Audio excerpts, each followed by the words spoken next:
ഈ അപകടത്തിൻ്റെ കാരണം പുറത്തു വന്നില്ലെങ്കിലും ഒരു മനുഷ്യൻ 17 മണിക്കൂർ ഉറക്കമില്ലാതെ ഡ്രൈവ് ചെയ്യുന്നത് 0.5 ആൽക്കഹോൾ ശരീരത്തിലുള്ള ആളുകളുടെ അവസ്ഥയായിരിക്കുമെന്നാണ് പഠനം പറയുന്നത്. 24 മണിക്കൂറാണെങ്കിൽ ആൽക്കഹോൾ കഴിച്ചവരേക്കാൾ മോശമായിരിക്കുമെന്നാണ് പറയുന്നത്.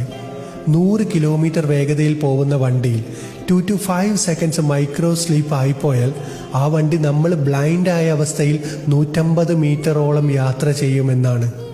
എന്തൊക്കെ സംഭവിക്കാമല്ലേ? ലോകത്ത് ഏറ്റവും അപകടമുണ്ടാവുന്ന സമയം പുലർച്ചെ 2-നും 6-നും ഇടയിലാണ്, ഉച്ചയ്ക്ക് 1 മണിക്കും 4 മണിക്കും ഇടയിൽ. ഇപ്പോൾ വീടണയുമെന്ന തോന്നലായിരിക്കും കൂടുതൽ അപകടങ്ങൾ വിളിച്ചു വരുത്തുന്നത്. നമ്മൾ കുടിക്കുന്ന കോഫിക്കും ചായക്കും പോലും ലിമിറ്റേഷൻ ഉണ്ടെന്ന് ഓർക്കുക. ഉറക്കിനെ ഉറക്കുകൊണ്ടേ തടയാൻ സാധിക്കുകയുള്ളൂ. ഒരുപാട് ഡ്രൈവ് ചെയ്യുന്നവരാണ് നമ്മൾ പ്രവാസികൾ. നമ്മൾ സ്വയം ഒന്ന് ചിന്തിക്കുക.